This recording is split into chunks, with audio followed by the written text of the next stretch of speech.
ang mga kwento ng pag-ibig, kwento ng buhay at kwento ng pag-asa dito sa Barangay Love Stories. Love Stories.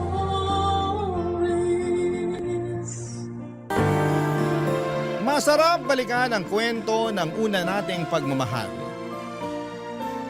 Yung unang beses na nagtagpo kayo pero masakit din palang balikan. Lalo na't hindi kayo nakaabot sa dulo tulad ng inyong mga pinangako. Ikaw kabarangay, naaalala mo pa ba ang first love mo? Dear Papa Dudut, ako nga pala si Lexie, 35 years old, single, 10 taon na akong walang karelasyon. Hindi dahil walang nanliligaw kundi dahil ayoko nang sumubok ulit. Ang first love at first boyfriend ko na si Brad, ang siyang huli ko na marahil na pag-ibig. Naging kaklase ko siya noong college, 18 years old pa lamang kami noon. Sa ganong edad na rin kami nagkamabutihan at nagkaroon ng relasyon. Iba talaga ang first love kapag binabalik-balikan mo. Ang sarap sa pakiramdam na malasap, yung unang kilig at unang yakap mula sa kanila. Pero marahil yun din ang pinakamasakit. Lalo't hindi mo mapaghahandaan at maikukumpara ang pakiramdam oras na matapos na kayong dalawa. Kaya siguro after ni Brad ay hindi na ako nagkaroon ulit ng karelasyon. Natakot na akong masaktang muli, Papa Dudut. Sa paglipas naman ng panahon ay nakalimutan ko na rin si Brad. Naging busy na rin kasi ako sa trabaho at ibang bagay na nagbibigay sa akin ng saya. Tulad ng hiking at camping tuwing day off ko. Kasama ko madalas ang kabatch ko noong college at best friend ko na si Jam. May karelasyon na si Jam pero nasa ibang bansa. Kaya madalas pa rin kaming magkasamang dalawa at marami pa rin kaming oras para magbonding. Isa sa bonding namin ay yung buong araw kami sa bahay ng bawat isa. Tamad day lang. Walang ibang ginagawa. Nakahilata lang habang passive na nanonood ng telebisyon o nakikinig sa radyo sa inyo, Papa Dudut, habang nagpapapak ng mga junk foods at ibang comfort food namin. Isang hapon habang nakahiga ako sa sofa at si Jam naman ay nag-scroll sa kanyang Facebook ay may balitang dumating.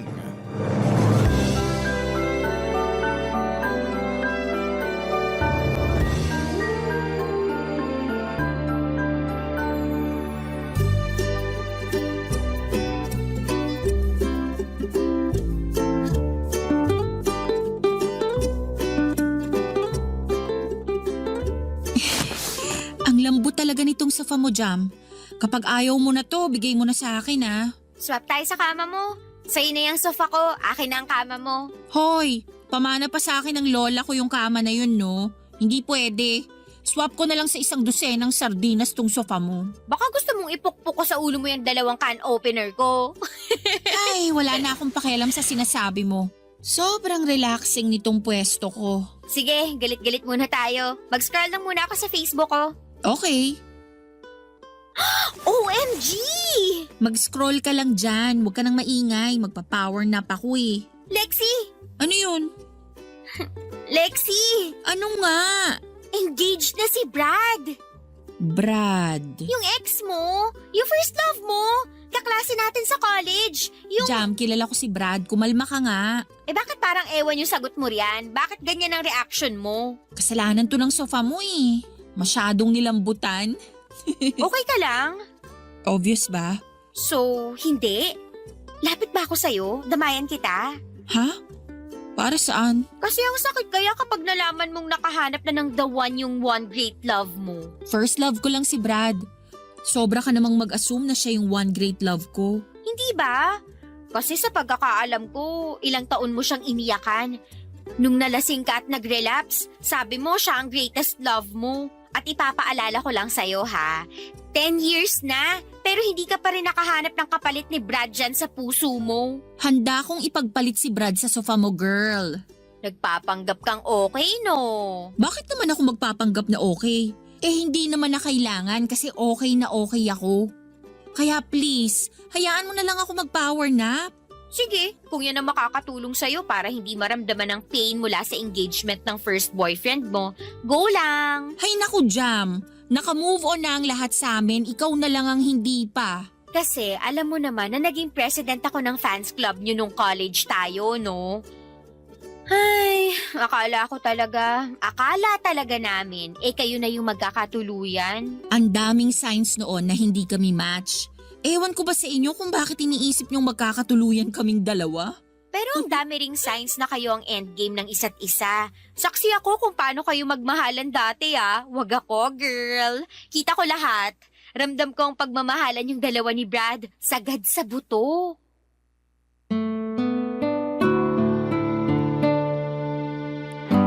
Hindi na lamang ako nagsalita sa huling sinabi ni Jam.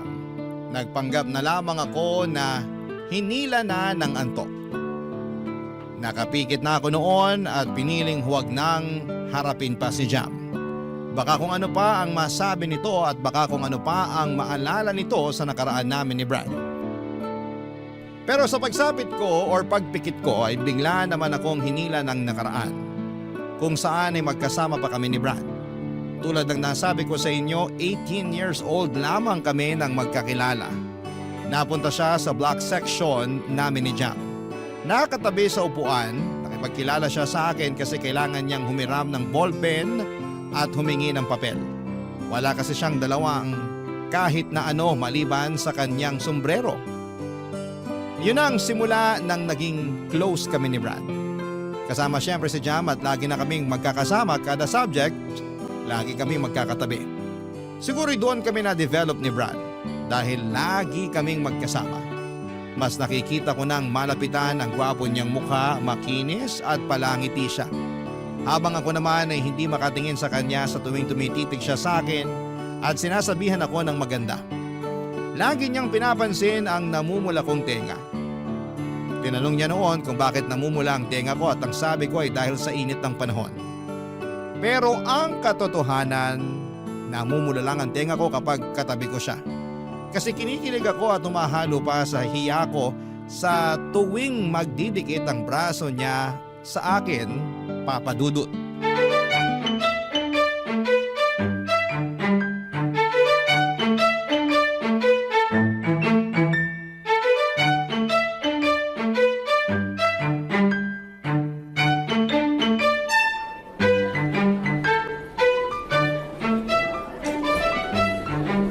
Grabe, ang hirap nung quiz kanina.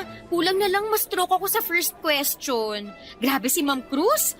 Walang patawad magpaputok ng ugat sa ulo. Ayos naman Hindi naman ganun kahirap. Hindi ka lang siguro nag-review. Hindi nga, pero sana naman pang hindi ng review-friendly yung quiz na ginawa niya, no? Gusto talaga niyang umulit ako. Sige siya, mauumay siya sa pagmumukha ko sa next sem. Sumama ka kasi minsan sa amin ni Lexi para mag-review. Oo nga, Jam. Sama ka na minsan. Doon lang naman kami madalas sa library o kaya sa hallway ng dorm ni Brad. Wag na. Ikaw, bahala ka. Kung gusto mo mag-hello ulit sa mukha ni Ma'am Cruz next sem, huwag kang sumali sa pagre-review namin ni Lexi. Hahanap na lang ako ng ibang review group. At bakit ayaw mo sa amin? Matino naman kami DL nga tong si Brad Kasi naman, pwede ko bang sabihin? Pa-suspense pa. Bakit nga? Kasi naman, pag magkasama kayong dalawa, nakakalimutan niyo na ako. Ha? Anong sinasabi mo dyan? Wag nang magmaang-maangan, no? Kita ko sa pamumula ng tenga mo ngayon na kinikilig ka. Hoy, namumula ang tenga ko dahil sa init ng panahon. Girl, December ngayon, malamig. Microwave mo lang ang mainit. Best friend mo ako, kaya alam ko na kapag namumula ang tenga mo, dahil kinikilig ka kay Brad. Subukan mo itanggi, babagsak ka sa algebra sa finals. Oh, diba? Na-choke ka ngayon dyan. Ewan ko ba sa inyong dalawa? Obvious naman na nagkakagustuhan na kayo pero wala pa ring umaamin. Hoy Brad, ikaw ang lalaki, mag-first move ka na. Parang ewan naman tong si Jam. Di nabulol ka ngayon kasi true ang sinasabi ko. Ganito na lang ha, iiwan ko muna kayo para magkaaminan na. Binuksan ko na ang pinto para sa inyo, pumasok na lang kayo. Bye! So, ano na? Ang loko ni Jam, no? Pero hindi naman siya mali. Anong ibig mong sabihin? Mukhang alam na ng lahat pero tayo na lang yung hindi. Ha? Ano? Hindi ko alam kung gets mo ang sinasabi ko o ayaw mo lang unawain. Nabigla naman kasi ako kay Jam. Pero gets mo naman yung nangyayari sa atin bago pa man magsalita si Jam, di ba? Oo. I mean, medyo lang. Sakto. Pwedeng magtanong? Ano yun? Ayoko na kasing nasosolo lang kita tuwing nagre-review. Baka naman pwedeng masolo ka sa isang date. Pwede. Pero sure ka? Gusto mo kong kadate? Hindi lang kita gustong i-date. Gusto talaga kita. Bakit ako magtsatsaga mag-review sa marumit maingay na hallway ng dorm kung hindi kita gusto? Bakit kasi hindi mo nalang sinabi sa akin noon? Siguro kasi kailangan ko yung pagiging taklesa ni Jam para matulungan ako. Ako rin. So gusto mo rin pala ako? Ha? Ano? Namumula tenga mo. Tama si Jam. Senyalis yan kapag kinikilig ka sa akin.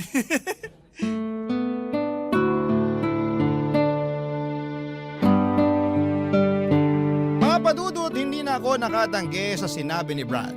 Totoo naman kasi, bakit ba ako magdi-deny? Sinumbong na ako ng tenga ko. Ngumiti na lamang ako sa kanya bilang pagsagot ng oo. Ang saya ni Brad, papadudot. Napatalon pa ito at ang first date namin nangyari noong hapon na yon. Sa isang maliit na kainan lang malapit sa campus namin. Bihirang estudyanteng pumupunta roon dahil pangmatanda raw ang mga bentang pagkain.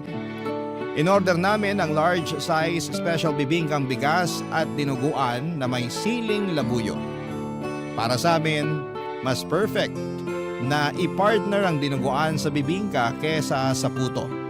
Na-enjoy namin ang araw na yon. Pinicturean pa ni Brad ang pagkain namin at nag-selfie kami at pinost niya sa Facebook niya. Ang mga nakakita papadudot ng post ni Brad na yon ay kinantsawang kami.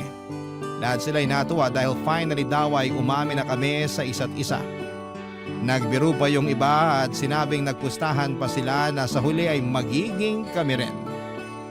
Nangunguna sa pang-aasar noon si Jam. Ano pa bang inaasahan namin siya yung tulay namin ni Brad, papadudot. Malaki ang pasasalamat namin kay Jam. Dahil kung hindi dahil sa kanya, papadudot, ay hindi kami magkakaaminan sa nararamdaman namin. Higit sa lahat ay hindi matutupad ang first date namin. Ang first date na nauwi sa first relationship namin ni Brad. Walang kasing saya ang unang relasyon at ang unang pag-ibig. Lalo na't maswerte kong natagpuan yon kay Brad. Pero tulad ng ibang first love, hindi rin naman kami pinalad na magkatuluyan. Papadudot. Barangay Love Stories. Barangay Love Stories. Sa paglilikot ng utak ko pabalik sa nakaraan, ay hindi ko maiwasang makaramdam ng kirot sa puso ko. Hindi ko yon pinaalam kay Jam at sinolo ko yon tulad ng mga nangyari sa nakaraan. Gusto kong umiyak dahil malinaw pa rin sa aking alaala ang lahat. Ewan ko ba kung mas naging malinaw ba ang lahat ng alaala ko kay Brad dahil sa nabalitaan kong ikakasal na siya o talagang hindi naman lumabo yon ni minsan. Sadyang maayos ko lang na naitago sa aking baul ng alaala ang aming nakaraan. Muling naglakbay ang utak ko noong 20 years old na kami ni Brad. Graduating na kami noon at siguradong magmamarcha kami dahil sinipag naman namin sa pag-aaral at ginawa namin ang lahat para lamang makaabot kami ng diploma.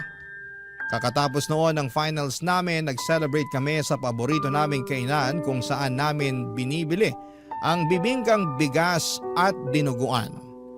Iyon at iyon lang naman ang ino-order namin kada matatapos ang exam week. Napansin namin na parang hindi sinasadyang naging tradisyon na yon para sa amin. Habang hinihiwan ni Brad ang bibingka at habang sinasaling ko naman sa mga mangkok namin ang dinuguan, may mga napagkwentuhan kami sa future na nagdulot ng takot sa akin, papadudot.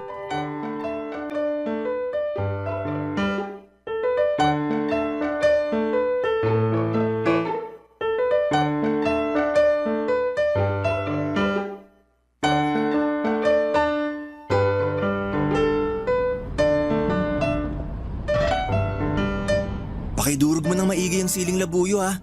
Kailangan ko ng anghang sa dila ko ngayon. Bakit naman? Grabe yung panlalamig ng dila ko kanina sa exam natin. Parang na mental block ako bigla. Etos ka. Ikaw, mami-mental block? Ang talino mo kaya palagi. Na mental block nga ako kanina, seryoso. Ewan ko rin. Siguro dahil sa tuloy-tuloy na puyat. O paano mo naman nalagpasan yung pagka-mental block mo? Tiningnan lang kita. Bolero? Dudurugin ko naman tong labuyo eh. Hindi mo na kailangan bilugin yung ulo ko, no? Seryoso nga. Kanina nung pinagpapawisan na ako sa kaba, tumingin lang ako sa'yo. Tapos ang kalmado mo lang na sumasagot ng exam. Kumalma ako bigla. Tapos hindi pa ako nakontento. Bigla akong inimagine ang future natin. Future natin? Oo. Hindi mo ba nai-imagine ang future nating dalawa? Paano mo ba nai-imagine ang future natin? Simple lang. Dalawang versions yun eh. Yung unang version ng future natin, andito tayo sa lungsod. May mga trabaho tayo na malaki ang sahod. Nakatira tayo sa pinakamataas na floor sa isang sikat na kondo. Kita natin sa gabi ang lahat ng liwanag ng buong syudad. May dalawang malaking kwarto yung kondo natin. Isa sa atin at isa naman para ron sa kambal natin. Tapos mag-aaral sila sa private school. Excited nga akong makita habang suot nilang bagong plancha na uniform nila eh. Ang cute lang. Tapos ihahatid ko sila sa school kasama ka. Tapos magkakape muna tayo sandali. Alone time natin. Pagkatapos ng kape, ihahatid na kita sa trabaho mo. Ako naman ang susunod. Yung version 2? Mas simple yun ha. Naisip ko sa probinsya tayo maninirahan. Magnenegosyo tayong dalawa. Kukuha tayo ng modern kubo na merong 3 kwarto. Isa sa atin, isa sa kambal natin, at ang isa naman bakante. Magagamit lang yon kapag may bisita tayo o kapag magkaaway tayo. Kasama rin pala sa ini-imagine yung away natin. Kaya nga 3 yung kwarto, di ba? Tapos meron tayong hardin. May mga tanim tayong gulay at saka may mga alaga rin tayong mga manok, bibe at kambing. Kapag nakaluwag-luwag, bibili tayo ng baka na pwede nating gatasan para sa mga bata. Wala tayo halos kapitbahay. Mahina ang signal para hindi tayo lagi nakatutok sa mga cellphone natin. Tapos meron akong tricycle na ipanghahatid sa mga bata sa school. Okay lang sa akin kahit sa public school sila mag-aaral. Basta cute yung uniform nila. Importante yun. Tapos, uwi ako sa'yo para magkape naman tayo sa balkonahin natin. Kaharap natin ang hardin natin at malakas ang hangin. Ay, simpleng buhay sa probinsya. Yun ang version 2. Detalyado naman palang naiisip mo para sa future natin eh. Ikaw ba? Anong naisip mo para sa future natin? Ako? Pansin ko parang kinakabahan ka habang nagkukwento ako sa future natin. Okay ka lang ba? Ayaw mo ba ng mga ganong usapan? Hindi naman. Kaya lang Hindi mo ako nakikita na kasama mo sa future? Hindi ah. Kung meron man akong siguradong nakapinta sa future ko, ikaw yun. Pero ano? Pero tayong dalawa lang nandun. Madilim ang paligid pero magkasama tayo. Walang mga anak, walang bahay, walang trabaho. Basta tayong dalawa lang. Ewan ko kung bakit ganun pero… Shhh! At ayos lang yon. Ang importante kasama mo ko. Kahit saan pa yan. Kahit tayong dalawa lang. Basta andun ako at ikaw. Bakit ang swerte ko sa'yo?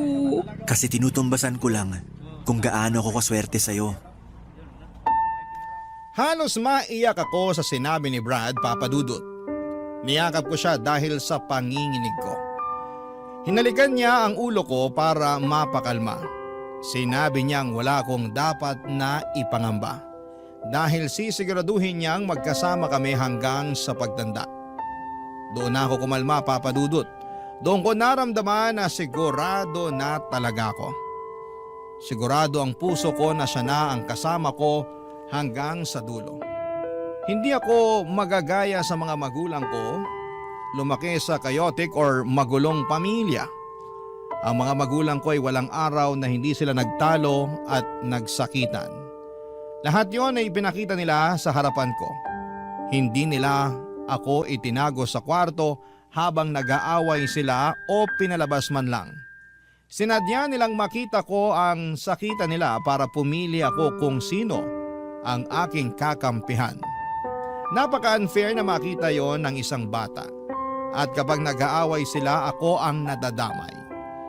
Hindi ako nakakakain o nakakapasok sa school dahil mas inuuna nila ang sarili nilang mga issue. Kaya natuto akong maging independent sa paglaki ko. At lagi akong takot sa tuwing nakakaramdam ako na may gusto na ako sa isang tao.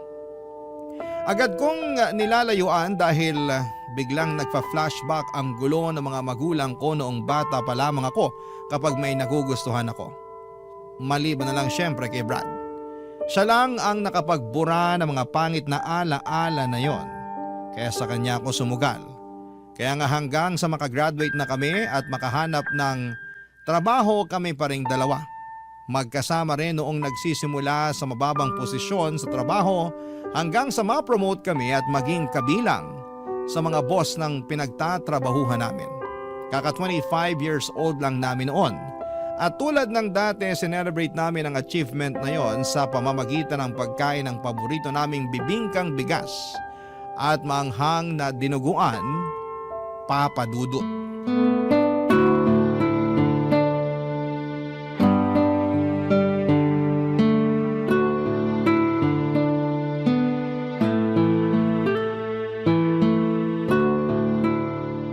Grabe no? Parang hindi nagbago ang lasa ng bibingkang bigas nila. Ang sarap pa rin. Malambot at malasa. Hindi pa tinipid sa itlog na maalat. Lalo na tong dinuguan nila. Ang dami pa ring lahok na baboy. At yung anghang, palong-palo. Tradisyon na talaga natin to, no? Kapag may bagong milestone sa buhay natin, dito tayo palagi. Kahit na afford naman natin kumain sa mas mahal, dito pa rin tayo sa nakasanayan na. Bakit pa tayo kakain sa mahal? Lasang mahal na nga tong bibingkat dinuguan. Hindi pa nakakasawa. I-save na lang natin ang pera natin para sa mas importanteng bagay. Oo naman, tulad ng hiking, camping at sa pag-travel natin. At syempre sa future family natin. Future family? Ay, napaaga ata ako ng banggit. Anong ibig mong sabihin? Lexi, Brad, alam ko hindi natin napag-usapan ulit ang tungkol sa future natin. Pero gusto ko lang simulan natin na mapag-usapan ulit. Pag-usapan hanggang mapunta sa totohanan. Brad, ano to? Unang beses pa lang na nakatabi kita sa theology class natin, alam kong yun na ang hudyat ni Lord na ikaw na yung itatabi niya sa akin habang buhay. Hanggang ngayon kahit ilang lubak na yung nadaanan natin, matibay pa rin tayo. Hindi pa rin tayo bumibitaw sa pagkakakapit sa isa't isa. At salamat kasi nagtitiwala kang hawakan yung kamay ko para makadaan na tayo sa future na hinanda ni Lord para sa atin. Kaya ngayon, dahil hawak mo pa rin ang kamay ko, magpapasalamat ako sa'yo. At kapalit nun ang pangako na habang buhay, hindi ako bibitaw sa'yo. Lexi, mahal ko. Handa mo ba akong samahan sa future? Hindi. I'm sorry. Natatakot ako. Hindi. Sorry ulit. Lexi! Mahal kita, Brad. Pero hindi mo ako maiintindihan eh. Hindi. Magulo to. Magiging magulo to balang araw. Mag-aaway tayo. Mapapagod ka sa akin. Maghihiwalay tayo. Masasaktan ako. Hindi ko kaya yun, Brad. Hindi. Huwag mo akong pakasalan, please. Para hindi tayo umabot sa ganun. Please. Hindi tayo aabot doon. Maniwala ka. Pero bakit umabot doon ang mga magulang ko? Bakit hindi sila umabot tulad dun sa pangarap mong future sa atin? Bakit hindi sila naging masaya? Bakit hindi ako naging masaya kasama sila? Dahil hindi tayo sila. Iba ako sa tatay mo. Iba ka sa nanay mo. Tayo lang ang may alam na pwede tayo maging masaya sa future. Hindi mo alam yan. Lexi, hindi ko alam kung ano mangyayari sa future. Pero isa lang ang sigurado ko. Andun ka. Parati ka ng lahat sa akin sa kinabukasan. At kahit anong mangyari, sisiguruhin kong hindi tayo magagaya sa mga magulang mo. Magtiwala ka lang sa akin. Mamahalin kita hanggang masiguro kong hindi ka na matatakot ulit na silipin ng future. Kasi andito na ako eh.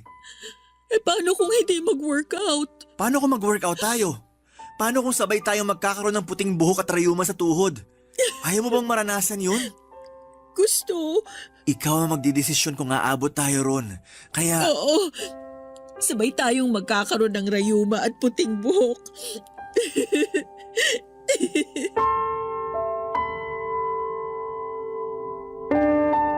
Rayuma at puting buhok. Ewan ko kung anong meron sa mga salitang yon pero bigla kong nakita ang itsura namin noon sa future. Parehong matatanda na kami at mahihina pero malakas pa rin ang pagmamahal para sa isa't isa. Yun ang nakita ko, Papa Dudut. Kung dati madilim at tanging kami lang ang magkasama.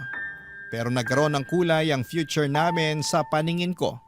Simple, payapa at masaya. Yon ang tatlong pakiramdam na nakasulat sa aming kinabukasan. At yon ang pinagdasal kong mangyari nang pumayag ako sa wakas. Napakasalan si Brad. 6 na buwan lang ang hinintay namin para maikasal. Ganon lang kaiksi ang preparasyon sa pag-iisang dibdib namin ni Brad. Hindi namin pinatagal yon dahil gusto lang namin ang simpleng kasal sa paborito naming simbahan. Kasama ang mga importanteng tao sa buhay namin, ganap na 4:00 ng hapon. Isang makulimlim na Sabado, kompleto na ang mga bisita. At nakaabang na sa labas habang nagkwekwentuhan. Si Brad nasa loob na ng simbahan at nagtatanggal ng kaba. Pero halata sa mukha ang saya, ako na lang ang hinihintay pero hindi ako dumating. Pinili kong hindi sumipot sa araw kung kailan pinangako ko ang habang buhay kay Brad. Barangay Love Stories. Barangay Love Stories. Tinakasan ko ang kasal namin ni Brad, Papa Dudut. Sa kwarto pa lang ng hotel kung saan ako nagstay ay kita na ang saya sa mukha ko. Wala na akong ibang gustong mangyari noon kundi ang makita na si Brad at makasama na siya sa panghabang buhay. Pero ginulo lahat ng yon ng mga magulang ko. Sinugod ako ng nanay ko sa kwarto para isumbong ang tatay ko at nahuli raw niyang may ka-text na ibang babae ang tatay ko. At imbes na magpaliwanag, nagalit ito at saka sinakal at sinampal ng ilang ulit si nanay. Nakita kong nagdurugo na ang gilid ng labi ni nanay dahil sa bigat ng sampal ni tatay. Pinaretouch ko ng makeup niya sa makeup artist ko para hindi mahalata ang pangingitim ng basag niyang labi. Lumabas ako saglit para tawagan si tatay. Nang sinagot ni tatay ang tawag ko ay galit itong sinumbong ang pagiging bungangera ng nanay ko. Sinabi niyang hindi na raw siya pupunta sa kasal ko kung dadalo rin si nanay. Mamili raw ako sa kanilang dalawa kung sino ang makakasama ko sa altar. Papadudot ng hina akong tinapos ang tawag. Hindi ko na alam ang nangyari basta pumasok ako sa loob ng kwarto at saka kinuha ang wallet ko. Hindi naman ako pinansin ni nanay dahil abala ito sa pag-uutos sa makeup artist sa dapat na gawin. Hanggang sa nakita ko na lamang ang sarili kong bumaba ng hotel at pumara ng taxi. Habang suot ang trahe de boda, naghatid ako sa isang bus terminal patungo sa dagat. Wala akong pakialam noon kung pinagtitinginan ako ng mga tao sa paligid. Marami ang nagtataka, Papa Dudut, kung anong nangyari sa akin. Ako bang tumakas sa kasal o ang aking mapapangasawa? Walang nakakaalam, isa man sa kanila. Nang makarating na ako sa dagat, ay napaluhod na lamang ako at saka umiyak. Biglang nagbalik ang takot ko sa future na dati namang nawala na. Bakit kailangang mangyari yon? Bakit kailangang makaramdam ulit ako ng takot, Papa Dudut?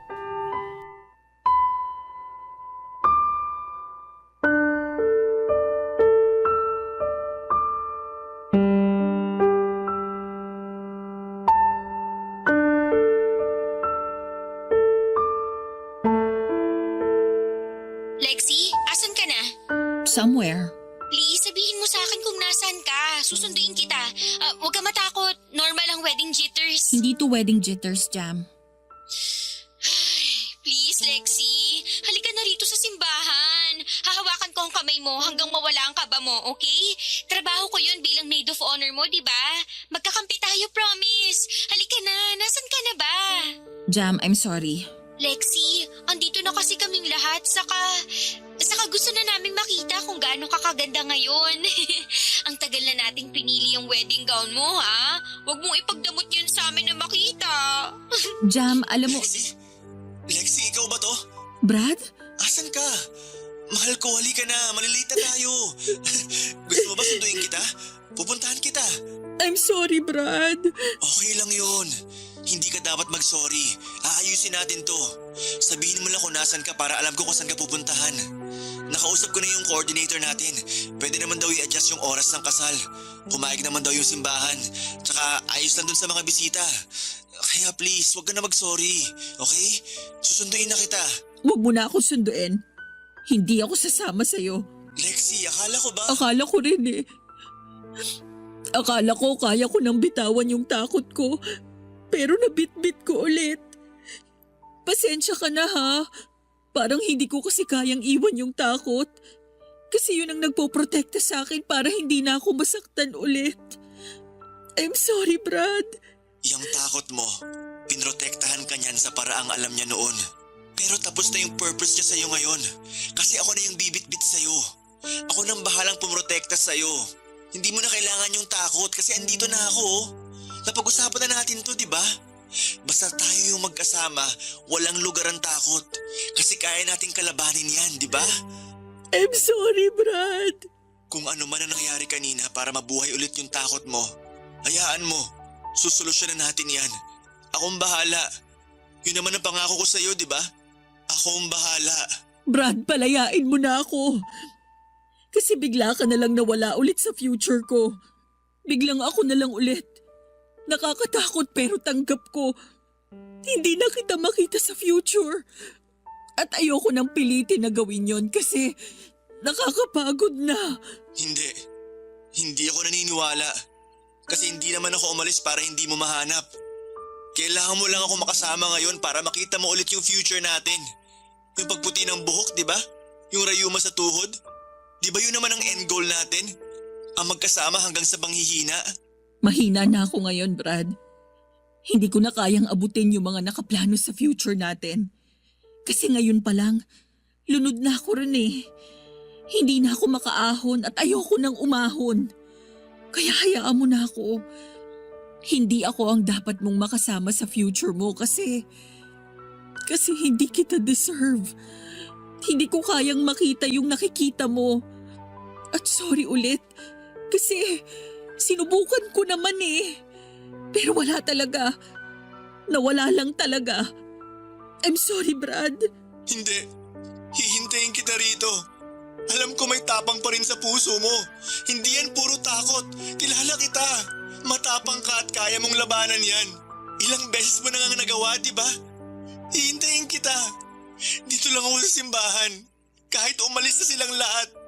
Kahit magsara pa ang simbahan, hindi ako aalis dito.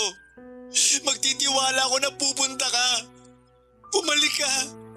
Kahit hindi matuloy ang kasal natin ngayon, okay lang. Basta magpakita ka lang, Lexi. Hihintayin kita.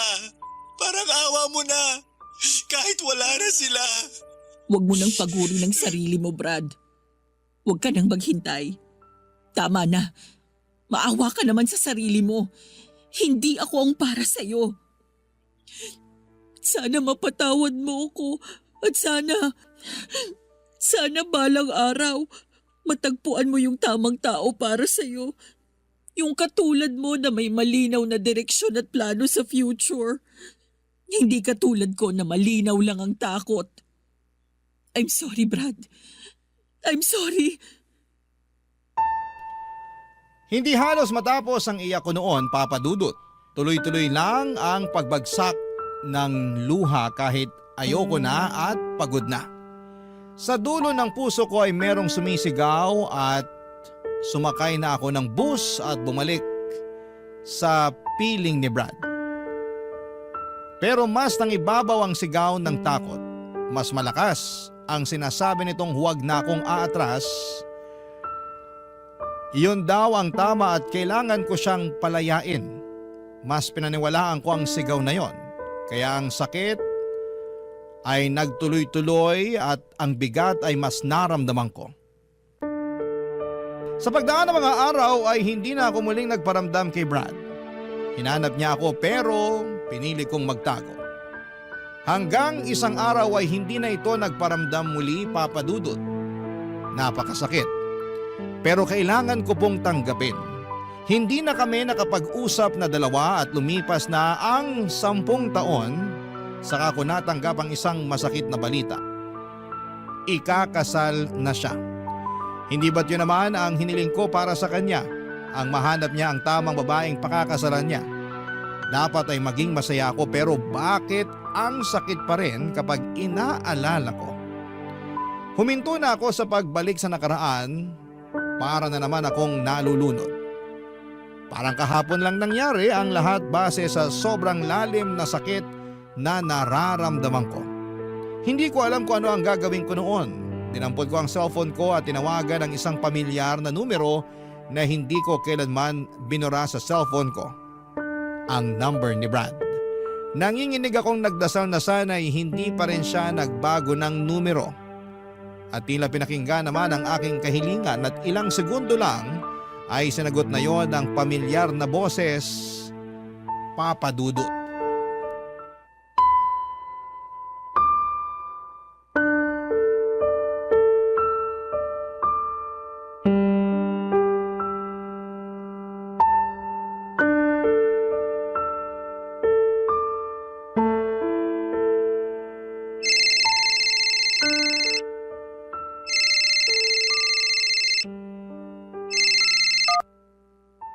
Hello, Lexi. Hi, Brad. Pinalita sa akin ni Jam. Ikakasal ka na raw. Congrats ha. Thank you, Lexi. Hindi pa rin nagbabago ang boses mo. Ikaw din. Kumusta ka? Ayos naman. Nakakaraos pa rin sa buhay. Mabait pa rin ang Diyos sa akin. Sana sa'yo rin. Sobrang bait ng Diyos sa akin. Puro lang ako pasasalamat ngayon sa totoo lang. Halata naman. Pasensya na kung medyo inistalk ko yung Facebook mo ha. Para lang masiguro na totoo yung sinabi sa akin ni Jam na ikakasal ka na raw. Okay lang yon. Nagawa ang Facebook para maging updated tayo sa buhay ng isa't isa. Lalo yung mga taong hindi na natin nakakasama. Lexi, huwag mo sanang masamain ha. Bakit napatawag ka pa? Sa totoo lang, hindi ko rin alam eh. Nung nakita ko yung announcement ng kasal nyo, bigla kong naalala yung noon. Yung sa atin? Oo. Sorry kung hindi tayo nag-workout. Sorry kung hindi ko natupad yung pangako ko na tatanggalin ko yung takot mo sa future. Hindi mo naman obligasyon na tanggalin yung takot ko eh. Trabaho ko yun. Ako dapat ang gumawa nun. Sorry din kung nagmukhang ikaw ang responsable sa takot ko noon ha. Pasensya na talaga. Sobrang dilim lang talaga noon. Naiintindihan kita. Noon pa man. Tumawag ako kasi sa totoo lang. Gusto ko lang ding maisara na yung chapter ng naging relasyon natin. Kasi kung magiging totoo ko ngayon sa'yo, hindi ko pa naisasara ng maayos yung libro natin eh. Kaya siguro palagi akong hinahabol ng multo ng nakaraan natin. Laging mabigat. Laging nakakatakot. Closure. Kung yan na magpapapanatag sa loob mo at makakawala ng takot mo sa next chapter ng libro mo, ng buhay mo, sige. Huwag mo sana itong mamasamain ha. Wala na akong balak na humabol sa'yo, kaya huwag kang mag-alala. Inosente lang ang tawag na to. Wala akong ibang plano kung hindi magpasalamat sa'yo sa pagsubok mo na makitang kasama mo ko sa future mo. Noon, minsan. Hindi madaling magplano ng future kasama ako, pero sa'yo ang swabe lang. Ang bilis ko lang ma-imagine kung ano yung magagandang plano mo sa atin. Noon. Kaya lang kasi, mas naniwala ako dun sa pinipintang future ng takot ko. Yung walang tayo, yung matatapos tayo. Sorry kung hindi naging enough yung assurance ko sa'yo ah. Sinubukan ko naman. Akala ko matatalo ko yung nararamdaman mong takot pero aaminin ko, sumabay na rin akong maging mahina tulad mo. Natakot na rin ako kasi parang hindi ko kaya na mag-isa na lang na lumalaban para sa na-drawing kong future natin. Noon, hindi naman pwedeng ako lang ang magkukulay noon kasi Mas masaya kung kasama kita habang ginagawa yon. Pero Pero duwag ako. At tama ka. Nahila kita sa kaduwagan na yon. I'm sorry. Alam ko kung gaano kasakit ang ginawa ko sa'yo nung time na tinalikuran kita. Pero mas pinili mo pa ring maghintay kahit na alam mong hindi na ako babalik. hinintay talaga kita, ilang taon. Hindi lang ako nagparamdam kasi sabi mo wag na. Alam ni Jam yun. Naisip ko baka nga kailangan mong makapag-isip-isip. Pero hindi mo alam kung ilang beses sa gabi ako nagdadasal sa Diyos na sana tanggalin na niya yung takot sa puso mo para bumalik ka na sa akin. Pero hindi yun nangyari. Hindi ka bumalik. Pero may dumating. Tama ka. May dumating. Naging madali at simple na lang ang lahat nung nakilala ko siya. Tama ka rin noon. May makikilala pa akong mas akma sa akin. At thank you kasi alam kong tumulong ka rin sa pagdadasal para makilala ko ang mapapangasawa ko ngayon. At ibabalik ko sa iyo naging hiling at dasal mo na yon.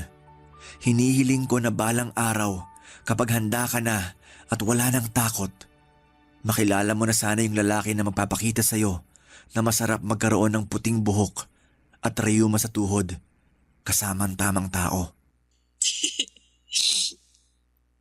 Goodbye, Brad. Goodbye, Lexi.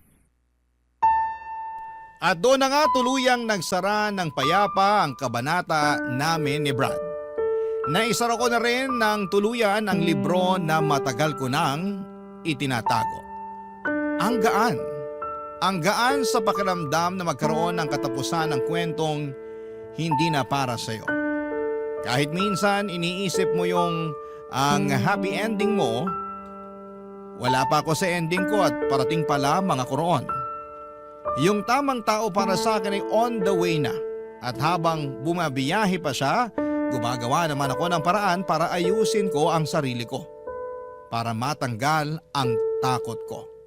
Para kapag dumating na siya ay handa na ako papadudot. Hindi na muling aatras at sa wakas ay aabot na sa altar. Hindi ito madaling biyahe para sa akin, pero sa pagkapit ko sa Diyos at sa paniniwala na hawak din niya ang taong nakareserve para sa akin, biglang gumagaan ang lahat.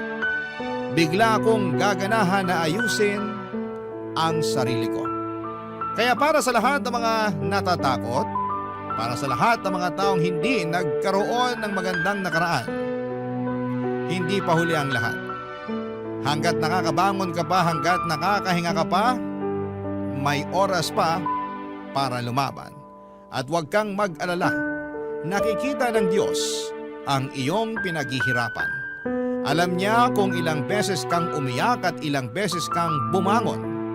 Huwag kang mag-alala, balang araw hindi ka na ulit masasaktan. Hindi ka na ulit iiyak at hindi mo na kailangang makaramdam muli ng takot. Kasi balang araw, andyan na siya. Kaharap mo na, kasama mo na, at naihanda na siya ng Diyos para makasama mo sa pagputi ng iyong buhok at pagsakit ng iyong mga tuhod. Marami pong salamat sa inyong lahat at sana po sa bawat nakikinig at naniniwala sa kwento ko, sana'y nakapagdala ko sa inyo ng pag-asa na hindi pa tapos ang lahat. Parating na siya, maniwala ka. Ang iyong kabarangay forever, Lexi. Ano ang masasabi mo sa ating Barangay Love Stories today? Aabangan namin yan sa aming comment section. Ang mga kwento ng pag-ibig, kwento ng buhay, at kwento ng pag-asa dito sa Barangay Love Stories. Love Stories.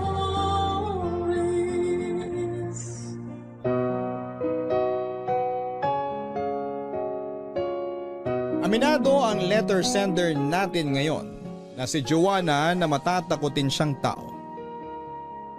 Pero sa kabila nito ay mas pinili niyang manirahan na mag-isa sa isang apartment kung saan ay inakala niya ay matatahimik siya. Pero dumating ang araw na ang mapag-isang mundo ni Joanna ay nabulabog noong napagtanto nitong sa kanilang apartment ay hindi pala siya nag-iisa. Ano ang nakatagong kwento sa likod ng mga anino na kanyang nakikita. Sabay-sabay nating alamin dito lamang sa mga kwento ng pag-ibig, buhay at pag-asa sa nangungunang Barangay Love Stories. Dear Papa Dudut, hindi ako naniniwala sa mga multo o anumang kababalaghan, pero aaminin ko, matatakotin talaga akong tao. Hindi ko alam kung bakit, pero minsan ay may mga pagkakataon talagang napapatanong ako. What if totoo ngang may multo? Ako nga po pala si Joanna, 26 years old at dating bokalista ng sarili naming banda. Matagal ko na talagang pangarap na maging sikat na singer. Bata pa lamang ako ay sumasali na ako sa mga singing contest. Ang totoo niyan, nakailang subok na akong sumali sa mga patimpalak sa telebisyon. Kaso nga lang ay hindi ako pinapalad sa mga audition. Ang ginawa ko na lamang ay bumuo ako ng sarili kong banda kasama ang barkada ko.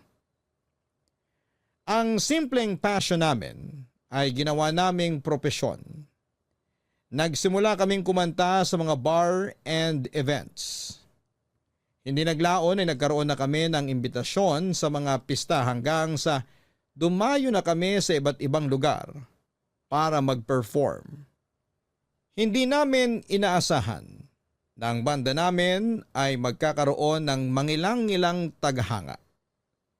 Hindi naman kami sikat pero nakatataba ng puso na merong mga taong naniniwala sa amin noon at suportado kami sa bawat performances namin. Isa sa mga tagahangang yon ay itago na lang natin sa pangalang Raymart. Siya ang isa sa tinuturing ng grupo namin bilang number 1 fan.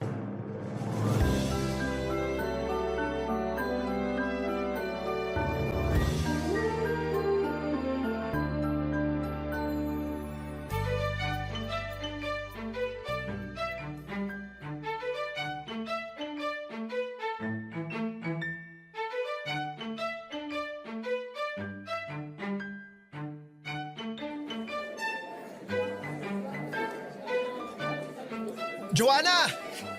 Joanna, pwede pa picture? Oo naman, halika. 1, 2... Salamat! Walang anuman. Wala na kayong ibang gig pagkatapos nito? Wala na. Pauwi na kami. Inaantay ko lang yung mga kasamahan ko para makauwi na kami. Nasaan ba sila? Ikinakarga lang nila yung mga gamit sa sasakyan. Ikaw pa, hindi ka pa ba uuwi? Pauwi na rin. Hinanap lang talaga kita para makapagpa-picture ako. Matagal nyo na akong fan kasi simula nyo pa lang noon pero diehard fan nyo na ako. Talaga ba? Oo, lagi ko nga inaabangan yung mga post mo sa Facebook para malaman ko kung saan kayo magpa-perform Oh? Anong pangalan mo sa Facebook, ha? Raymart, inad na kita noon kaso hindi mo pa ina-accept yung friend request ko eh. Mag-iisang taon na rin siguro yun. Hala, sorry. Nabisi lang siguro kaya hindi ko napansin. Hindi, okay lang yun. At least ngayon, kilala mo na ako. Uy, salamat sa pagsuporta mo sa banda namin, Raymart, ha? Ay, walang anuman. Kahit hindi ako umiinom, nagpupunta talaga ako sa mga bar para lang panoorin kayo. Grabe, sobrang dedicated mo naman. Ano namang nagustuhan mo sa banda namin? Ang ganda ng boses mo eh. Kakaiba, rakista na rakista talaga ang dating. Ay, naku, salamat, ha? Ay, ayan na pala yung sasakyan namin. Ano ba yan? Sige, uuwi na rin ako. Mag-iingat kayo ha. Ikaw rin. Nice meeting you. Salamat ulit. Hoy, Joanna, sino yun? Kakilala mo? Fan natin.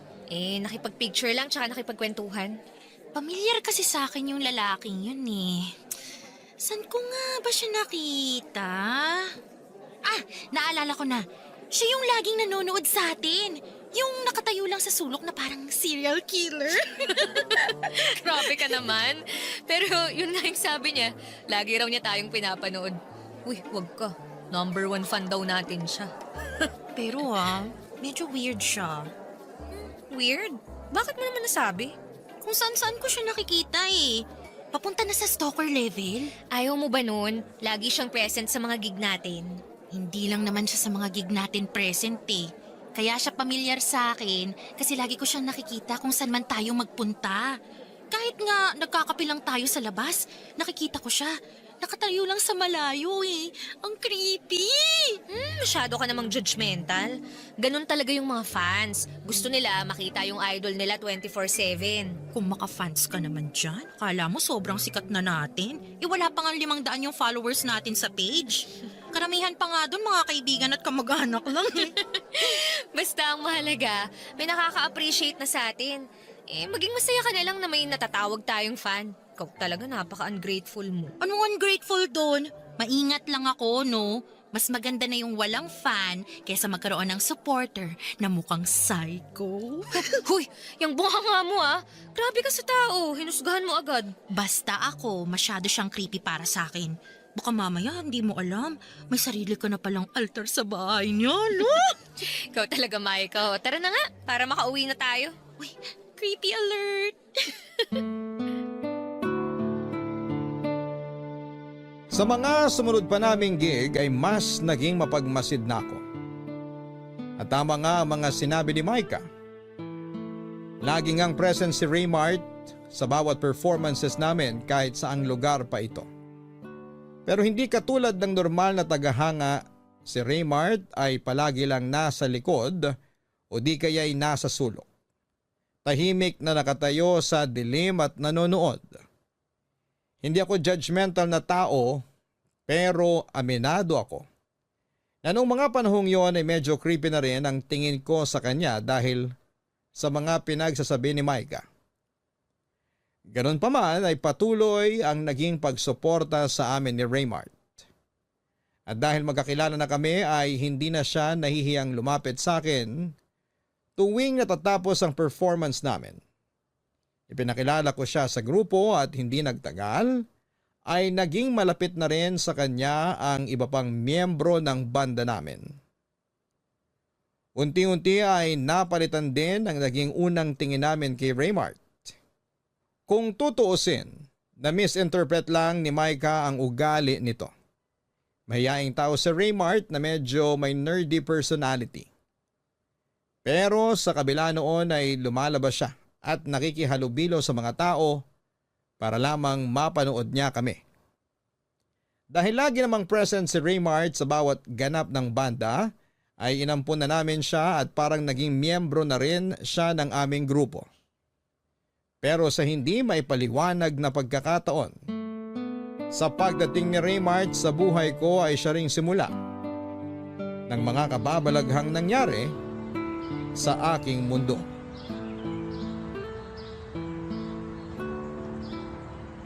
Alam mo, Raymart, hindi mo naman ako kailangang ihatid eh. Malapit lang naman dito yung apartment ko. Walking distance lang. Pagbigyan mo na ako, ayoko pang umuwi. Bakit naman ayaw mo pang umuwi? Gabi na Di ka pa ba pagod? Ngayon ko lang kasi naranasang magtagal sa labas. Ine-enjoy ko pa. Ha? Anong ibig mong sabihin? Noon kasi palagi lang akong nasa bahay. Pagising sa umaga hanggang sa pagtulog ko, yung bahay na lang talaga yung naging mundo ko. Totoo ba? Bakit naman? Di ako lumalabas kasi wala rin naman akong gaanong kaibigan. Pero simula nung naging kaibigan ko kayo ni Micah, ngayon ko lang na-experience yung pamamasyal at pagtampay sa mga kainan. Masarap pala sa feeling. Oo naman. Masaya yung lagi mong kasama yung mga taong nagpapasaya sa'yo. Kung gusto mong gumala, kontakin mo lang kami. Kaladkarin yung mga kasamahan ko sa banda. Isang aya mo lang, G agad sila. Salamat. Ay, dito na yung apartment ko. Ito na ba yon? Ang bilis naman. Sabi sa'yo walking distance lang yung apartment ko mula sa pinuntahan natin. Literal na malapit lang pala talaga, ano? Tama. Ay, teka, gusto mo bang pumasok? Pwede ba? Oo naman. Halika, sa may second floor ako. Matagal ka na ba rito? Kakalipat ko lang last month. Bakit ka naman lumipat? Para mas malapit sa mga bar. Hindi na ako mahihirapang mag-commute. Di ba may sasakyan naman yung kasama mo? Pwede ka namang magpahatid sa kanya eh. Sus, tamad yun mag-drive. Tuwing nagpapahatid ako iniirapan ako nun. Palibhasa, pa-south kasi silang lahat. Ako lang yung malayo kaya nasasayangan din siya sa gas. Ako na lang yung lumipat para sa iisang direksyon na lang kami uuwi lahat. Ganun pala yon. Doon tayo sa may 204.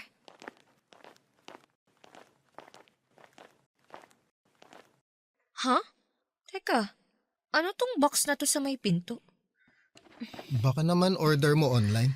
Wala akong inaasahang parcel ngayon eh. Baka regalo galing sa fan. Sino namang magre-regalo sa akin ito?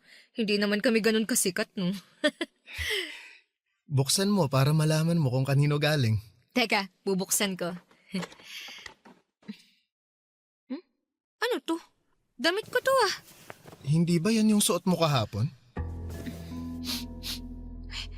Oo, ito nga yung suot ko kahapon. Amoy ko yung pabango ko eh. Paano napunta to rito? May nakalagay yatang note. Ito oh. Anong nakalagay? Patingin. Huwag mong iwang bukas ang pinto at bintana mo ngayong gabi. Ha? Walang nakalagay kung kanino galing? Wala. Hindi to magandang biro ah. Baka naman pinaprank ka ng mga kasama mo. Hindi nila to gagawin sa akin kasi alam nilang matatakutin ako. Sino namang magpapadala sa'yo niyan? Yun ang hindi ko alam. At paano niya nakuha tong damit kong to? Hindi kaya may nakapasok dito sa apartment mo? Lagi naman akong naglalak ng pinto eh. Kung gusto mo, sasamahan muna kita sa loob. Pwede ba? Kahit ngayon lang. Natatakot ako eh. Ngayon lang ako nakatanggap ng ganitong klaseng regalo. O sige, sasamahan kita. Salamat ah. Akala ko noon ay isang beses lang akong makakaranas ng ganong klaseng pananakot, Papa Dudut. Pero sa mga sumunod pang linggo ay nagpatuloy akong makatanggap ng mga kakaiba at weird na package. May natanggap akong box na naglalaman ng hubad na manika. Meron ding mga notes ng pagbabanta at pagpapaalala na palagi ko raw bantayan ang sarili ko, lalo na tuwing mag-isa ako dahil palagi raw na may nagmamasid sa akin ang hindi ko napapansin.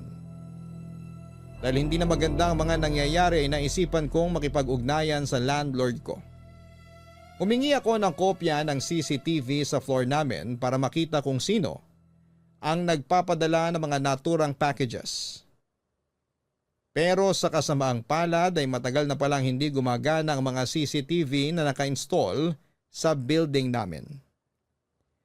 Dahil sa takot ay palagi ako nagpapasama sa mga bandmate ko tuwing mag-isa ako sa apartment.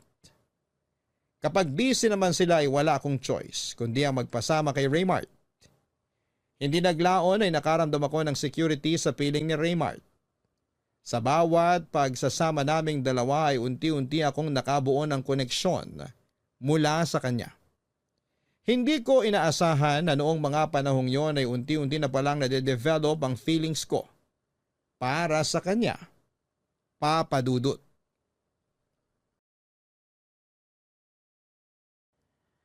Tuwing umuwi ako galing sa labas, nagkaroon na ako ng trauma kapag nakakakita ako ng package sa tapat ng pintuan ko. Nakakainis isipin na natatakot na akong umuwi sa sarili kong pamamahay. Para hindi mabaliw ay si Raymart na ang nagpresentang mag-check ng apartment bago ko umuwi para maalis sa mga bagay na maaaring mas magpalala pa sa nararamdaman kong kapraningan.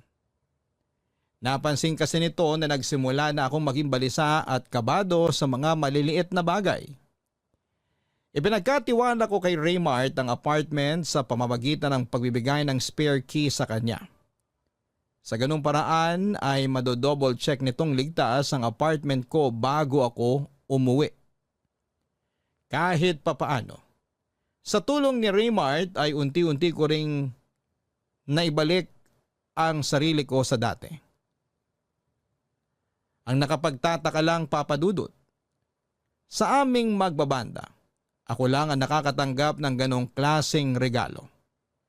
Ganun pa man ay pinilit ko na lamang na ipagsawalang bahala ang lahat dahil apektado na ang buong mental health ko noong mga panahong yon at ayoko nang palalain pa ito. Sa mga sumunod na buwan, sinubukan kong ligawan ni Raymart at dahil napakalapit na rin ang loob ko sa kanya, ay sinagot ko po siya. Malaki ang pasasalamat ko kay Raymart dahil siya ang dahilan kung bakit natigil ang pangaharas na nangyayari sa akin. Akala ko noon ay maayos na ang lahat. Pero yun pala ang simula dahil isang araw, bumalik ang mga natatanggap kong delivery na may lamang mga nakakatakot na mensahe. Pero sa pagkakataong yun ay mas lumala pa ito.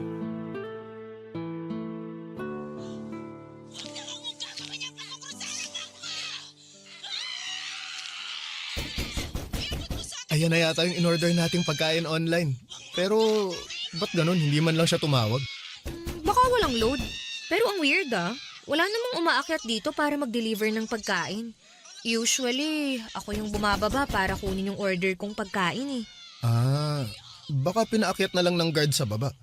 Oh well, mas maganda na yun kaysa kanina pa ako gutom, di ba? Hindi na kailangang bumaba. Sandali, kukunin ko lang yung order. Ako na. Mamili ka na dyan ng next movie na papanoorin natin. Okay, sige.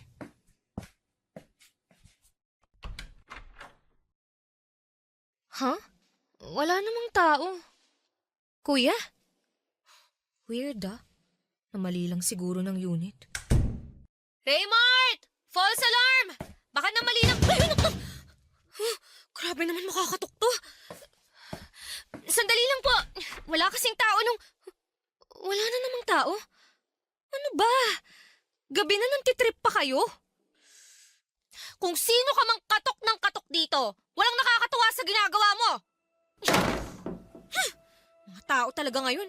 Wala nang maayos na ginawa. Sino ba yan? Hindi na ako nakikipagbiruan Kung sino ka man, hindi ako natatakot sa'yo. Magpakita ka! Joanna. Uy. Bakit? Okay ka lang? Ginulat mo naman ako! Sorry, ang tagal mo kasi. Akala ko mayroong problema.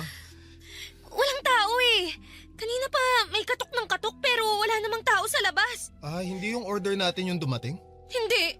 Lo, baka minumulto ka na. Tumigil ka nga dyan, Raymart Hindi yan nakakatuwa. Pumasok na lang tayo. Teka, ano yan? Ano? Ano yun? Ha? Kanina pa ba to? Merong box dito sa paanan ng pinto, Wala yun kanina. Kukunin ko na. Kanino naman kaya to galing? Baka galing na naman yan sa nananakot sa akin. Hindi kaya? Buksan mo. Ayoko nga.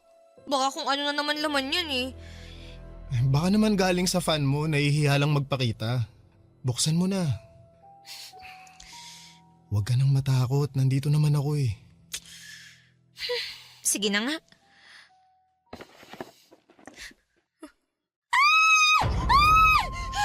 Ano yan? Tama ba tong nakikita ko? Manika? Parang voodoo doll? Oo, parang ganito yata yung ginagamit ng mga mangkukulam, di ba? Oo, may buhok pa, tsaka ano to? Ginupit na kuko? Ayoko na! Kinikilabutan na talaga ako. Halika na, pumasok na tayo. O sige, mauna ka na, ililigpit ko lang to. Huwag mong ipasok yan, ha? Itapon mo sa labas! Oo, sige. Hintayin mo ako.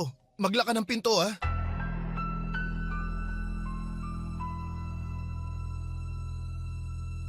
Papadudot, hindi ko na talaga gusto ang nangyayari noon. Kaya kinabukasan ay agad kong kinausap ang landlord ko tungkol sa nangyari. Ayon sa kanya, bantay sarado raw ng gwardya ang mga pumapasok sa apartment building namin. Kaya imposibleng galing sa labas ang taong nananakot sa akin. Malamang ay pinagtitripan lang ako nung mga kaibigan ko. Nung hingin ko sa kanya ang kopya ng CCTV sa hallway ay wala siyang naibigay. Dahil matapos ang reklamo ko ay hindi pa rin pala niya napapaayos ang sirang CCTV. Hindi ko alam kung may dalabang kababalaghan ang manikang dumating sa apartment ng gabing yon. Pero pagkatapos noon ay parabang nagbago na ang tingin ko sa paligid. Pakiramdam ko bawat kilos ko kahit nasaan man ako ay tila ba may nagmamasid sa akin. Kahit natutulog, kumakain o naliligo. Parang may mga matang nakatingin sa akin. Nung minsan ngang nag-perform kami sa isang probinsya habang sinusuyod ko ng tingin ang mga taong nanonood sa amin ay isang malaking anino. Ang naaninag ko sa hindi kalayuan na nagbigay sa akin ng matinding kilabot.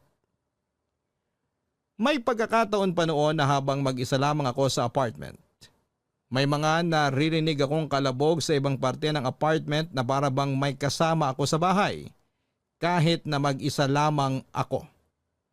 At may mga oras din na nakakarinig ako ng pagbukas ng pintuan habang mahimbing akong natutulog na hindi ko noon masyadong pinapansin dahil akala ko'y nananaginip lamang ako.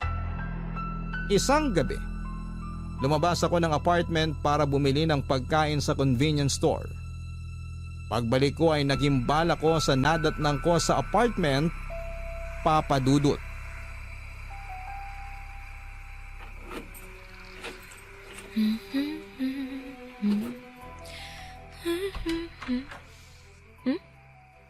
Huh? Bakit nakapatay yung ilaw? Bukas to nung iniwan ko ah. Hala, bakit ayaw gumana? May kuryente naman sa hallway ah. Ano yun? May tao ba dyan? Hello? Hello?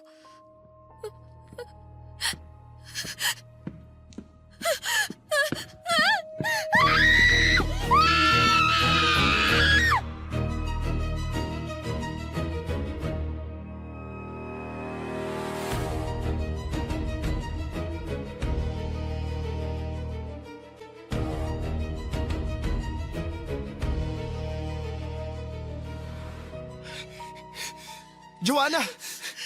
Nabasa ko yung message mo kaya nagpunta agad ako rito sa apartment mo. Okay ka lang ba? Hindi! Hindi ako okay, Raymart! Ano ba yung nangyari? Hindi ko maintindihan yung message mo sa akin eh. Yan! Diyan sa apartment ko! May tao sa loob! May tao? Sino? Hindi ko alam!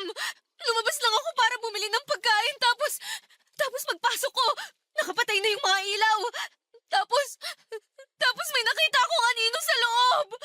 Eh bakit nakapatay yung ilaw? Hindi ko nga alam! Bakit ba ang dami mong tanong? Hindi ka pa ba pumapasok ulit? Hindi pa! Wala pang lumalabas dito sa apartment mo simula kanina? Wala rin!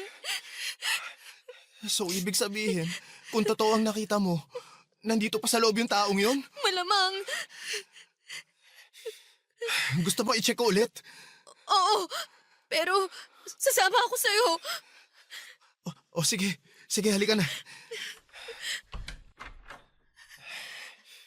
Bakit kaya walang ilaw? Buksan mo nga flashlight ng phone mo. Sandali lang. Ayan, nakabukas na. Raymart, natatakot ako. Joanna, nasaan yung circuit breaker ng apartment mo? Nandito sa may gilid. Kaya naman pala wala kang ilaw eh. Nakababa yung circuit breaker.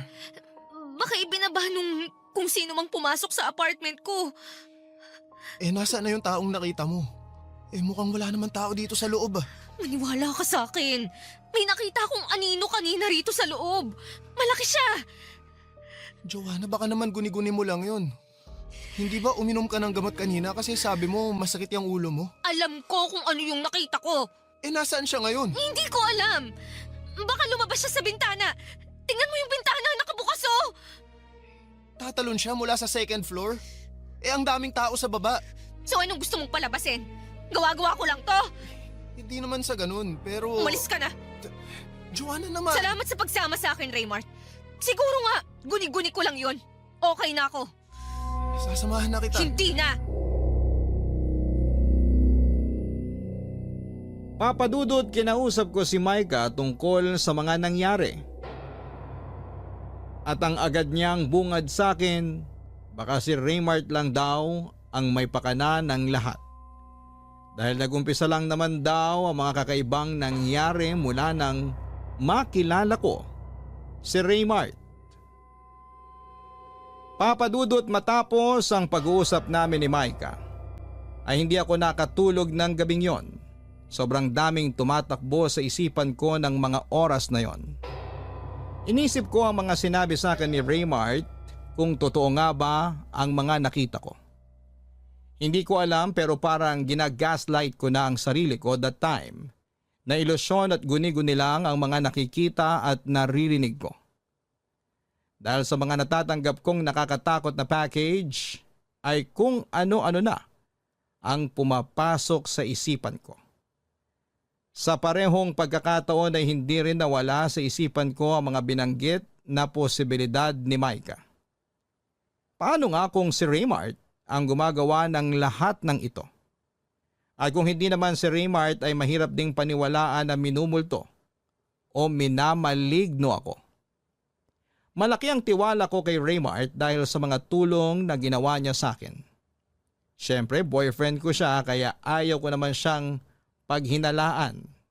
Pero tama si Micah na kaming dalawa lang ang maaaring pumasok sa apartment dahil kaming dalawa lang naman ang may hawak ng susi nito. Naalala ko rin na nagsimula akong makatanggap ng mga weird na regalo simula noong nakilala ko si Raymart. Ayoko man siyang pag-isipan ng masama, ay nagsimula akong magkaroon ng pagdududa sa sarili kong boyfriend. Pero ang hindi ko magets ay bakit niya ginagawa ito at bakit niya ako tinatakot. Noong nagkaroon ako ng pag-aalinlangan kay Raymart ay mas naging mapagmatyag pa ako tuwing kasama ko siya, papadudot.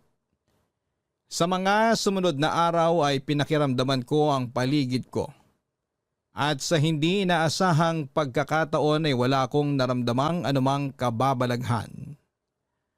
Wala akong mga iyapak na naririnig, mga kalabog at nangyayaring pagbukas ng pintuan at bintana. Pero tuwing dumadalaw si Raymart sa apartment o tuwing kasama ko siya, doon lang nagsisimulang maging weird ang paligid. Noong panahong yon ay mas lalong lumaki ang paniniwala ko na baka si Raymart nga ang gumagawa ng lahat. Para mapatunayan kung tao nga ba talaga o maligno. Ang nagbibigay pasakit sa akin ay ako na mismo ang nag-install ng CCTV sa sarili kong apartment. Maliban kay Micah ay wala nang ibang nakakaalam na naglagay ako ng CCTV sa apartment. Hindi ko ito pinaalam kay Raymart para makita ko kung siya ba talaga ang gumagawa ng lahat ng pananakot sa akin. Sa tulong ng landlord ko ay nagpakabit kami ng 2 CCTV sa apartment. Isa sa may sala at isa sa kwarto ko. Sa mga sumunod na araw ay nagantay ako ng kababalaghan. Pero ang nakapagtataka, kung kailan may CCTV na ay saka naman walang nangyari, papadudot. Mas napanatag ang loob ko noong nagkaroon ng CCTV sa apartment dahil nagkaroon ako ng chance na malaman kung ano ba talaga ang totoong nangyayari. Pero simula noon ay biglang tumigil ang panggugulo sa akin. Hanggang sa isang gabi kung kailan komportable na ako at wala ng takot ay biglang may gumimbal sa tahimik kong gabi.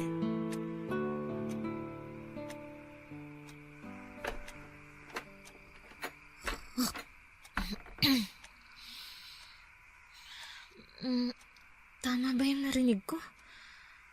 Parang may gustong magbukas ng pinto ng kwarto ko ah.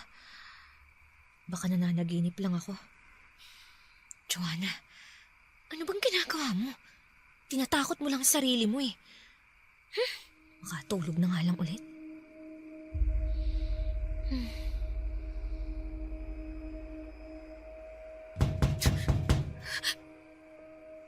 Sino yan? Raymart? Ikaw ba yan?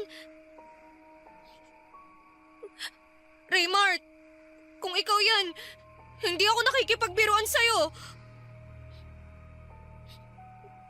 Raymart, alam kong ikaw yan. Akala mo hindi ko alam tong ginagawa mo? Pagod na ako sa trip mong to, ha? Nasaan na yung phone ko? Tatawagan kita. Akala mo maluloko mo ko.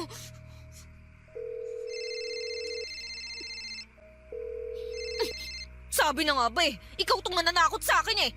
Tama si Maika! Weirdo ka nga talaga! Akala mo natatakot ako sa'yo, ha? Tapusin na natin to!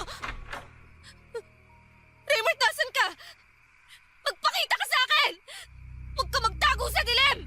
Hindi na ako natatakot sa pinaggagawa mo! Narinig kong nag-ring yung cellphone mo dito sa sala. Kaya wala ka ng kawala ngayon! Raymond!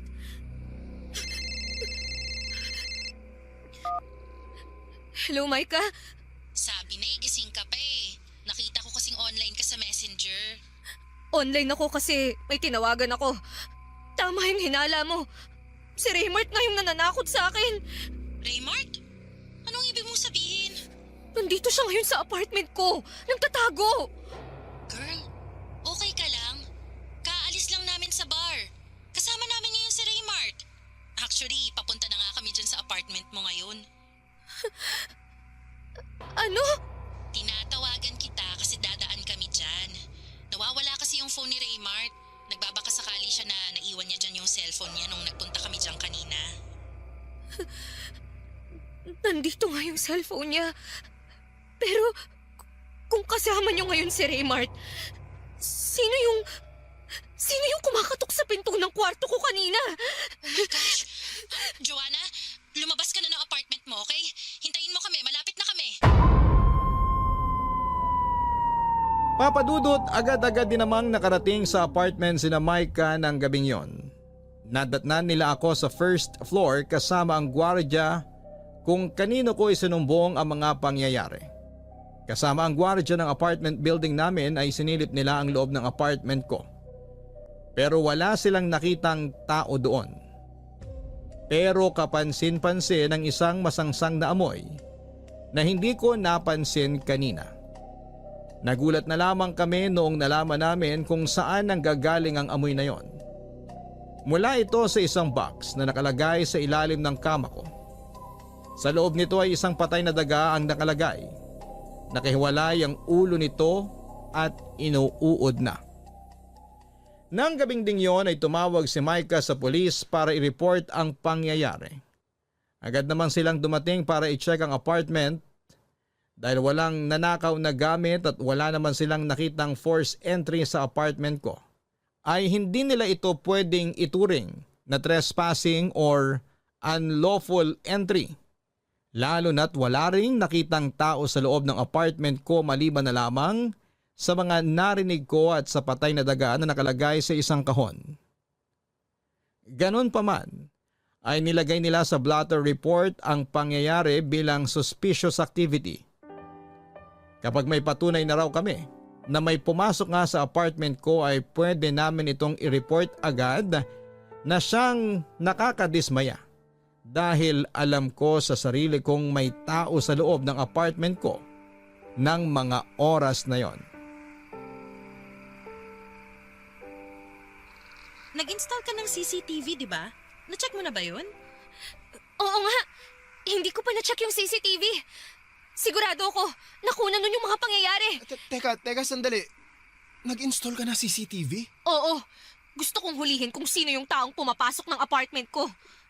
Bakit hindi mo sinabi sa akin? Kasi... Kasi isa ka sa mga suspetsya namin. Ano? Ako? Hindi ko naman talaga alam kung sino na yung pagbibintangan ko eh. Kaya lahat pinagsususpetsahan ko. Pero ako? Nasarili mong boyfriend?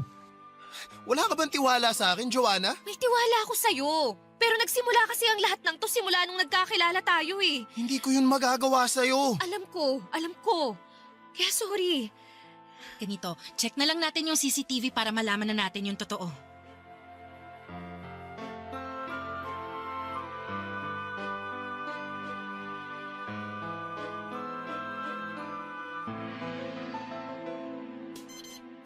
Heto na yung CCTV footage.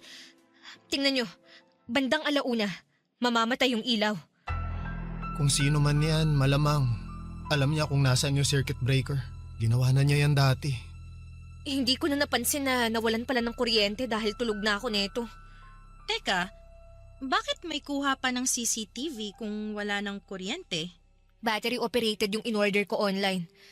Ang problema, wala siyang night vision kaya hindi ganong clear yung video. Teka, tingnan nyo. May gumagalaw. Papunta siya sa kwarto ko. Tao ba yan? Parang ang laki niya masyado. Uy, tapos parang wala siyang ulo. Hindi. Baka naman dahil lang sa quality ng video. Ang tagal pala niyang nakatayo sa tapat ng kwarto ko. Pero tingnan nyo, sa CCTV siya nakatingin. Oh my gosh! Nakatingin siya sa atin! Ay, kinikilabutan ako! Ano? Naniniwala na kayo sa akin? Patayin mo na yan! Yan ang dapat ipakita mo sa pulis para maniwala sila sa'yo. Hindi yan multo. Tao yan. Siya na ba yan? Hindi ko alam! Diyan lang kayo. Ako na magbubukas ng pinto.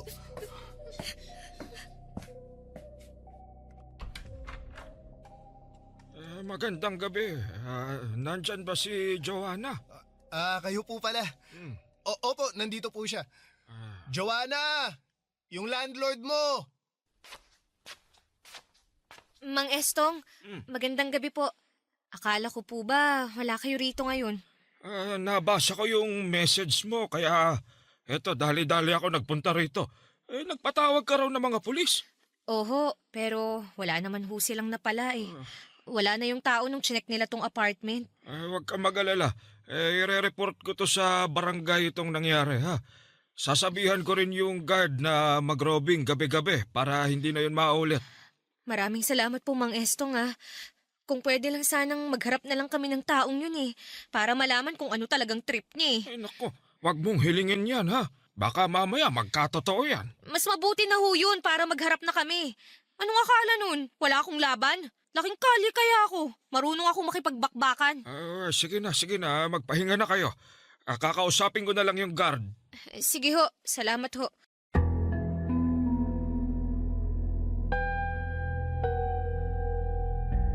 Papa Dudut. Kahit papaano ay napanatag ako ng sa wakas. Ay tumulong na rin ang landlord ko sa matagal ko nang idinadaing na problema sa kanya. Sa katunayan ay siya na mismo ang nagpalit ng lock ng pintuan ng apartment ko. At nang mga panahong yon ay sinigurado ko na ako lang ang may hawak ng susi. Hindi ko ibinigay kanino man ang spare key nito. Tuwing gabi ay may mga tanod na ring nagroronda sa lugar namin. Nag-aabang na mga taong pakalat-kalat pagsapit ng madaling araw. Na-report na rin namin sa pulis ang CCTV footage na nakuha ng gabing may pumasok sa apartment ko. Kahit may kaunting tampo pa sa akin si Raymart noon dahil isa siya sa mga taong pinaghinalaan ko, ay nag-offer siyang magstay pansamantala sa apartment ko para masamahan niya ako. Humingi naman din ako kaagad ng tawad sa kanya, Papa Dudut, dahil pinagdudahan ko siya. Akala ko noon ay magiging maayos na ang lahat. Naging mapagmatsyag na ang mga tao sa paligid ko matapos kumalat ang balita na may taong nanloob ng apartment ko. Kasama ko naging bantay ang mga kapitbahay ko pati na rin ang mga tao sa apartment building namin. Umasa ako na matatakot nang bumalik ang kung sino mang nananakot sa akin. Pero nagkakamali ako, Papa Dudut. Kakatapos lang ng gig namin noon, nagkayayaan ng grupo na magkaroon ng kaunting inuman para i-celebrate ang anibersaryo ng pagkabuo ng banda namin. Inabot kami ng hanggang 1:00 ng madaling araw. Noong natapos ang kasiyahan ay nauna akong inihatid sa apartment namin. Dahil hindi umiinom si Raymart ay siya ang naging designated driver ng grupo. Kaya kinailangan din niyang ihatid sina Micah at naiwan akong mag-isa sa apartment.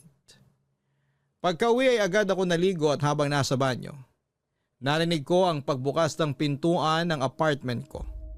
Hindi ko yon gaanong pinansin sa pag-aakalang si Raymart lamang yon. Nagpatuloy ako sa paliligo dahil gusto ko nang magpahinga ng mga oras na yon. Pero napagtanto ko na parang masyado naman yatang mabilis si Raymart sa paghatid kina Micah, gayong 4 na katao ang kinakailangan niyang ihatid. Doon ako nagsimulang kabahan, Papa Dudut. Pagbukas ko ng pinto ng banyo ay kinilabutan ako nang sinalubong ako ng kadiliman. Bukas ang ilaw noong pumasok ako ng banyo, pero paglabas ko ay nakapatay na naman ang lahat ng ilaw. Sa pagkakataong yun ay ramdam ko na hindi lamang ako mag-isa sa apartment. Raymart? Ikaw ba yung pumasok? Raymart! Pabukas naman yung ilaw oh. Bakit ka nagpatay ng ilaw? Magandang gabi, Joanna. Ay! Sino ka? Hindi ikaw si Raymart! Joanna, ito na yung pinakahihintay mo. Gusto mo akong makita, hindi ba? Nandito na ako. Sino ka ba? Ano ba kasing kailangan mo sa akin? Bakit mo ba ako ginugulo? Matagal kong hinintay ang araw na to. Natutuwa akong malaman na gusto mo rin pala akong makita. Teka, Mang Estong? Kayo yung pumapasok dito sa apartment ko? Ako nga. Matagal na kitang pinagnanasaan eh. Matagal na akong nanggigigil sa'yo. Kung hindi lang dumating sa buhay mo yung hinayopak mong boyfriend, akin ka lang dapat eh. Ano? Handa ka na ba? Sandali lang! Huwag kang lalapit sa akin! Sisigaw ako! Sumigaw ka kung gusto mo. Walang tao ngayon sa kabilang unit. Nagbakasyon sila. Mas maganda yung sumisigaw ka. Mas lalo kong kinaganahan. Umalis ka na! Darating na si Raymart anumang oras! Talaga? Sa tingin mo, kaya kang ipaglaban ng boyfriend mong yon? Parang awa niyo na! Tantanan niyo na ako! Ako na lang ang piliin mo, Joanna. Kaya kitang buhayin. Matagal na kitang mahal. Kaya iwan mo na yung walang kwenta mong nobyo. At sumama ka na lang sa akin. Nababaliw na kayo! May asawa at anak na kayo! Pero mas gusto ko yung bata na katulad mo. Mas makinis. Mas sariwa. Kakadiri kayo! Naririnig niyo ba yung pinagsasasabi niyo? Halika na. Paliligayahin kita. Kung lalapit sa akin! Tulong! Bitiwan mo ako! Tulong! Tulungan niyo ako! Bitiwan mo ako! Tulong! Tulungan niyo ako!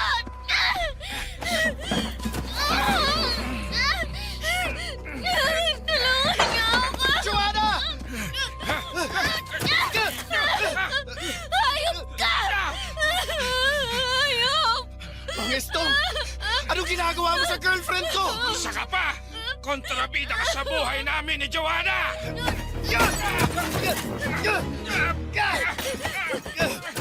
Tulong!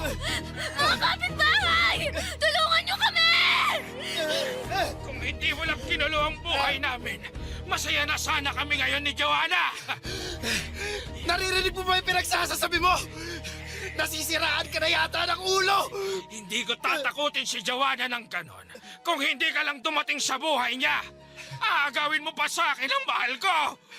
Kaya pala, sa tingin mo masisira mo kami dahil sa pananakot mo! Umanda ka sa akin!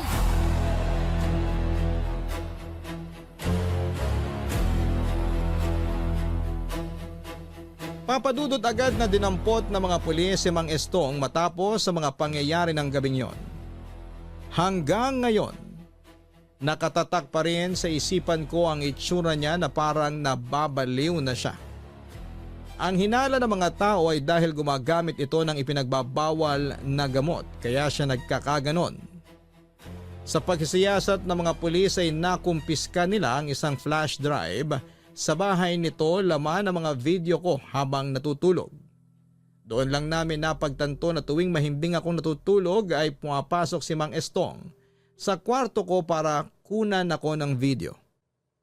Kaya pala alam ng taong pumapasok sa apartment na may naka-install na CCTV sa loob dahil si Mang Estong ang mismong nagkabit noon. At dahil siya ang landlord namin, meron din siyang duplicate key ng apartment. Ganon din noong nagpalit ako ng lock dahil siya rin ang nagpalit noon. Nagsampa ako ng kaso laban kay Mang Estong. At pagkatapos noon ay umalis na ako mula sa apartment na tinitirhan ko. Habang naghahanap ng malilipatan ay pansamantala akong nanatili sa lugar ni Raymart. Ang akala ko noon ay magiging maayos na ang lahat, Papa Dudut. Nakahinga na ako dahil sa wakas ay nahuli na ang taong nambubulabog sa tahimik kong buhay. Pero hindi pa pala doon natatapos ang kalbaryo ko.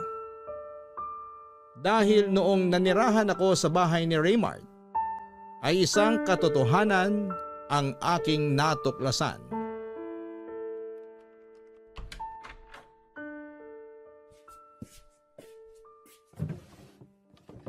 Nasaan na ba yung laptop nun? Ayun. Ay, bongga. 2 palang laptop nito. Yayamanin ha? Hala?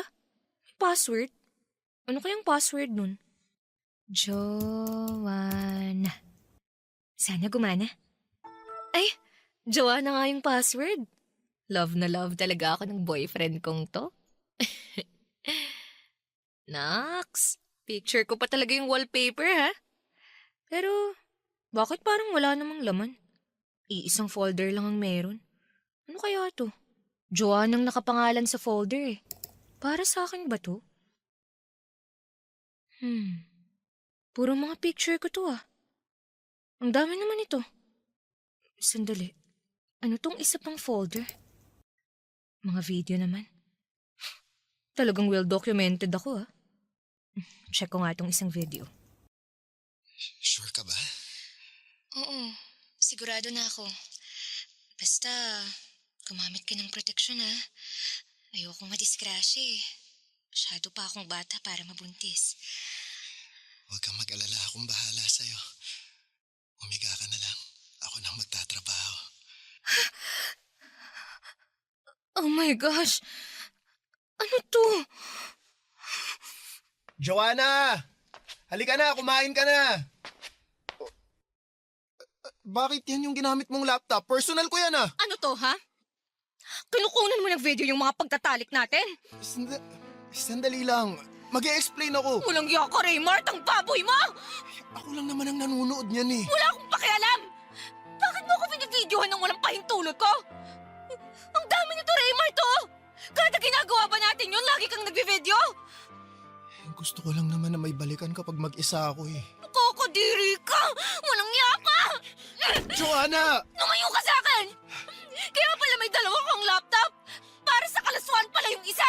Maniwala ka sa akin. Wala akong masamang hangarin sa ginawa ko. Tumahimik ka! Kailan ba ako tatantanan ng mga siraulong tao? My gosh! Ito na. I-delete ko na yung mga video. Dapat lang! Dahil kung hindi mo gagawin yun, ipapakulong kita kasama ni Mang Estong! Joanna, sorry na. Patawarin mo ako. Nagawa ko lang naman yun kasi mahal na mahal kita eh. Araw-araw kitang namimiss. Kapag busy ka, lagi kong pinapanood yung mga video natin. Itiwan mo ako! Kinikilabutan ako sa'yo! Pare-pareho kayong lahat, mga manyakis! Joanna, sandali lang. Saan ka pupunta? Aalis na ako rito! At baka kung ano pang gawin mo sa akin!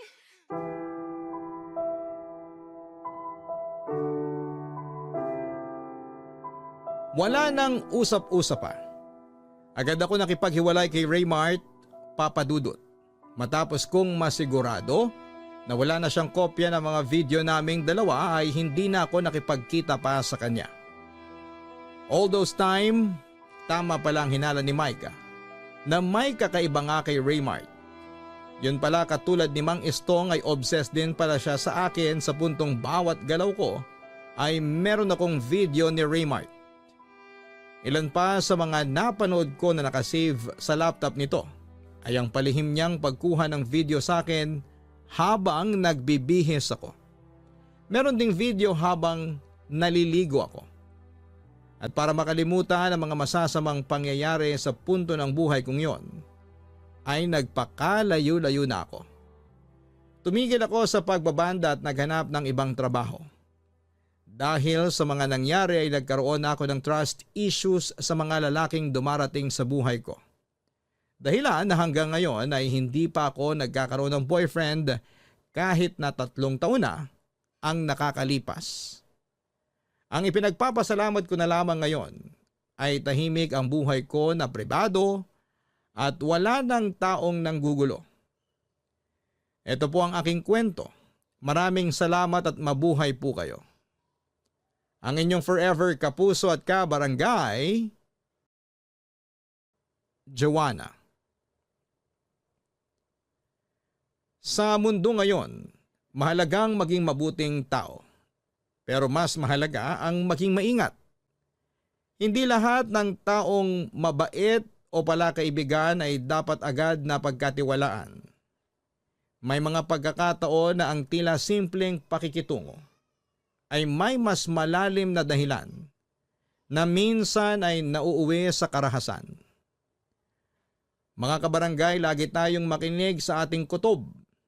Obserbahan natin ang kilos ng mga taong nasa paligid natin. At kilalanin muna nating mabuti ang mga tao bago natin sila papasukin sa ating mundo. Hanggang sa muli, ako po ang inyong si Papa Dudut sa mga kwento ng pag-ibig, buhay at pag-asa. Sa Barangay Love Stories number 1. Barangay Love Stories. Barangay Love Stories. Ang tindi ng Barangay Love Stories na to Hindi mo aakalaing talaga, literal na plot twist ang ending. Eh ikaw, anong akala mong ending sana? I-share mo na yan sa aming comment section.